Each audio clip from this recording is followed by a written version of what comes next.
안녕하세요. 내 땅에 만약 나도 모르는 전주가 무려 3개나 있다면 어떠시겠습니까? 또는 땅을 샀는데 나중에 측량을 해보니 전주가 설치되어 있다면 어떠신가요? 물론 경계 끝부분에 딱 맞추어서 있다면야 어느 정도 불편을 감수할 수 있겠지만 그렇지 않고 땅 안쪽으로 들어와 있다면 상황에 따라 해당 전주 주변을 제대로 사용하지 못하는 일이 발생할 수도 있습니다.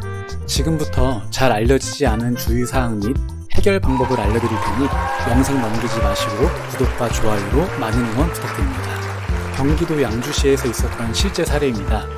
해당 부지에 토목공사를 하기 위해 경계 측량을 하였는데 사진과 같이 토지 위에 무려 3개의 전주가 설치되어 있었습니다. 위에서 내려다보면 사진처럼 오른쪽 하단 부분에 나란히 3개가 설치되어 있는 것입니다.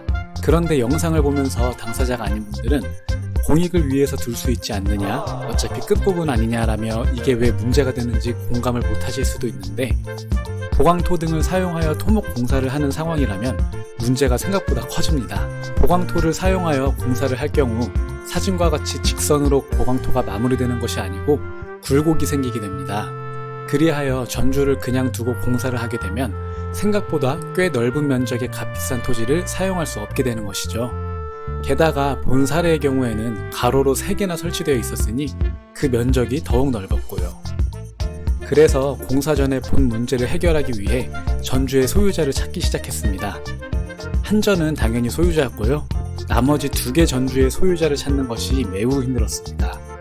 이유인즉슨 전주에 아무런 표시가 없었던 겁니다. 보통 한전 외에는 통신사의 전주가 있고 통신사 전주는 자사의 표식을 페인트나 스티커 등으로 표시해두는 게 일반적인데 아무런 표식이 없는 겁니다. 게다가 전선은 높이 걸려있고 표식도 잘 안 보이고 무려 7개가량의 전선이 있었기에 각각의 모든 회사에 전화를 걸어 소유자를 찾았습니다. 이때 주의할 점은 해당 주소를 알려주면 바로 확인이 되는 경우도 있고 확인된 경우 반드시 담당자가 출장을 나와서 현장을 확인해 보아야 한다는 점입니다.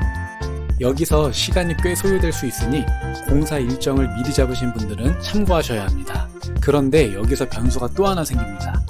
모든 통신사 및 유선업체에 전화를 해보았는데도 도무지 소유자를 알 수 없는 전주가 하나 남은 것입니다. 출장을 나온 관계자들도 저 전주는 잘 모르겠다, 이런 건 처음 본다 라는 것이었습니다. 양주시청에서도 알 수 없고 동네 주민들도 모른다고 하고 대체 누구의 전주이냔 말입니다. 또 하필이면 가장 왼쪽에 자리 잡은 전주라 나머지 2개의 전주를 옮기다 못해 뽑아버린다 하더라도 못쓰는 토지 면적이 많아지는 것은 매한가지였습니다. 그렇게 전전긍긍하던 중 양주에는 군부대가 많은 것이 문득 생각났습니다.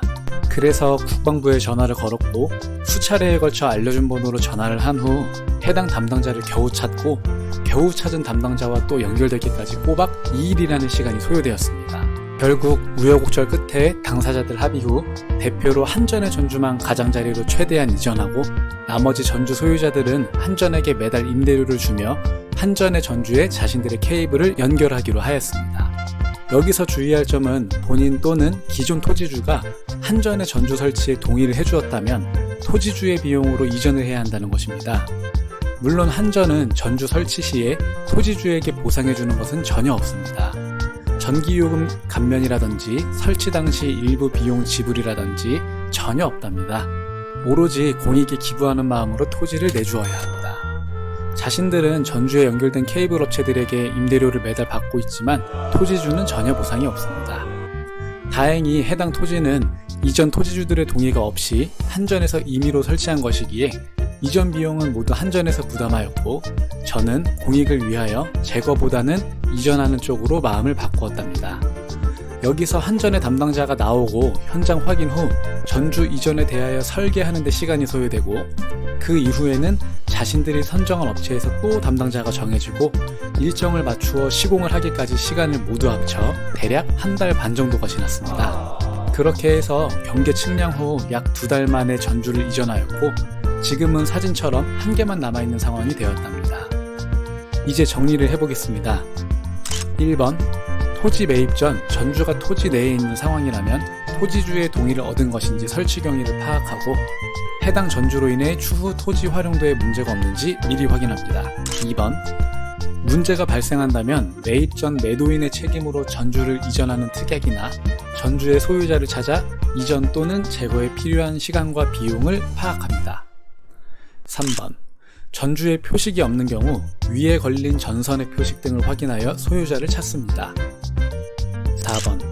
공사 계획 및 투자 시에는 전주 이전까지 상황에 따라 2달가량 시간이 소요되니 이에 발생하는 금융 비용 등을 반드시 감안하여야 하겠습니다. 마지막 5번.